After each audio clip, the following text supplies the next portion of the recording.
Hola, mi nombre es Sergio Calderón y hoy les presento el cuento del guardahojas de Juan José Arreola.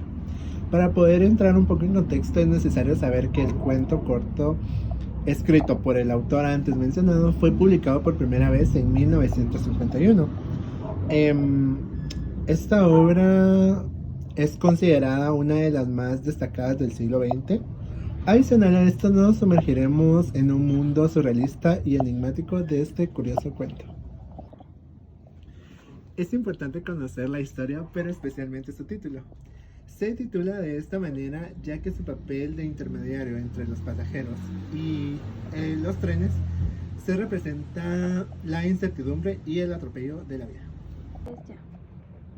¿Sabías que el texto del guardahojas de Juan José Arreola pertenece al género cuento y al subgénero realismo mágico?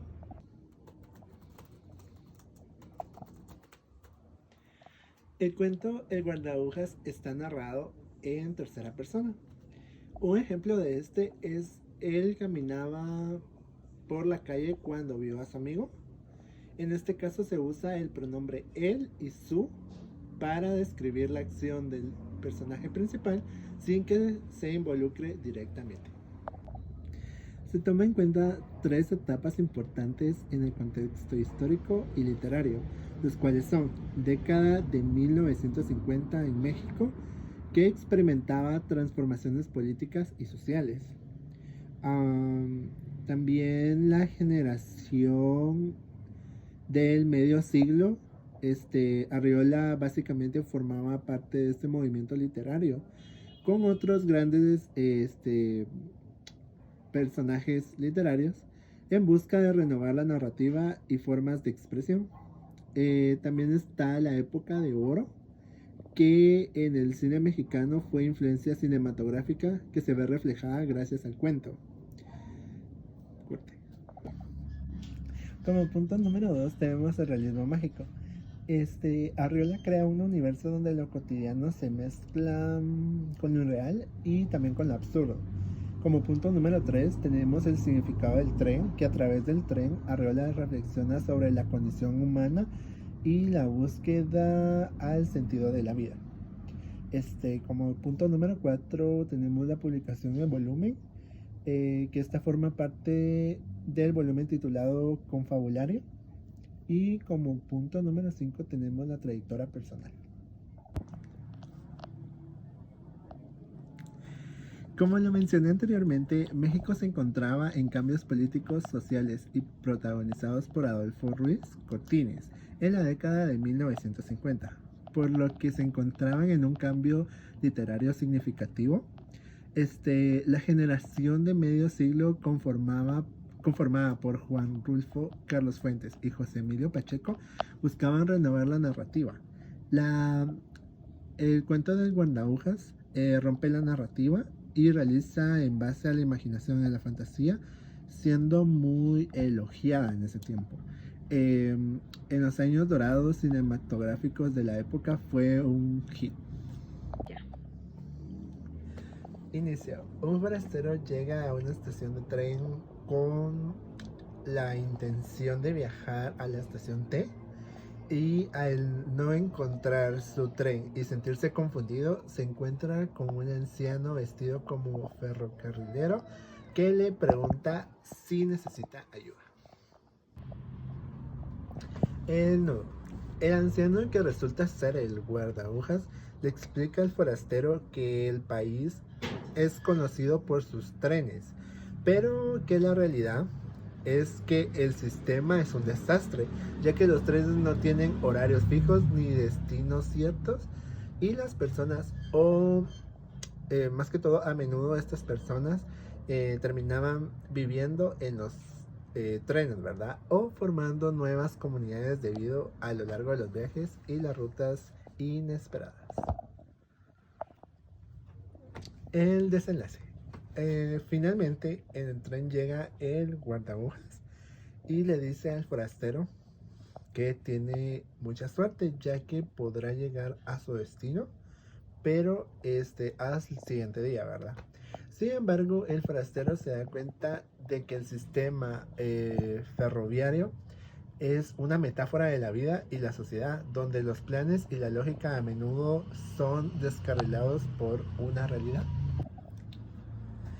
Se ambienta en una estación de tren desierta y aparentemente abandonada, donde un forastero espera confundido su tren hacia la estación T. El tiempo es incierto, reflejado en la conclusión y el absurdo del sistema ferroviario que critica al autor. El ambiente que se vive es surrealista y caótico, donde la lógica convencional no se aplica tanto, entonces lo hace un poco irracional. Una cita textual que refleja el lugar, campo y ambiente de relato es la cita de este cuento comienza con el arribo de un forastero a una estación de tren donde espera abandonar un tren que le lleve a la estación T. No obstante, al llegar al andén, solo puede ver los rieles, pero presume que su tren ya ha salido, dejándolo a él en medio de la estación desierta. Adicional a esto, esta cita muestra la desolación del lugar y la incertidumbre temporal en la que se encuentra el forastero, elementos clave que establece el tono del relato.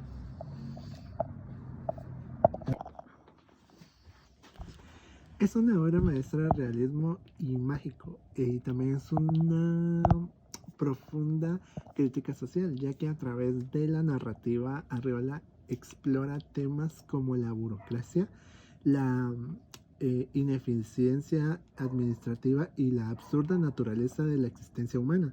Todo por ello se va enmarcando en la estación de tren surrealista.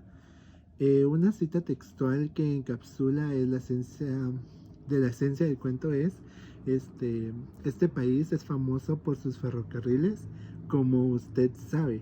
Hasta ahora no ha sido posible organizar debidamente, pero se ha hecho grandes cosas en lo que se refiere a la publicación de itinerarios y a la expedición de boletos. Las guías ferroviarias abarcan y enlazan todas las poblaciones de la nación. Se expeden boletos hasta para las aldeas más pequeñas y remotas. Falta solamente que los cowboys cumplan las indicaciones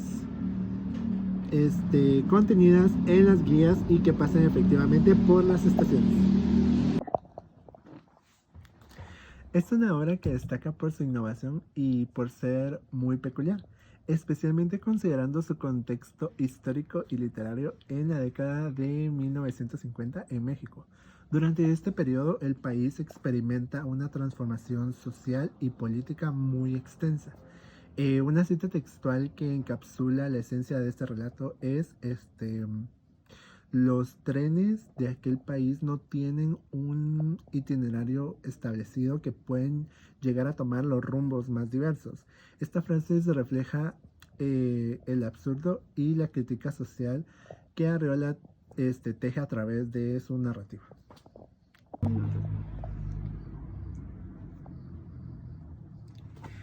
En conclusión, es una reflexión sobre la condición humana y la búsqueda de, de sentido en el mundo absurdo y burocrático. A través de la historia, Arriola critica las deficiencias y abusos del sistema, utilizando el realismo mágico para crear un universo donde lo cotidiano se mezcla con lo irreal.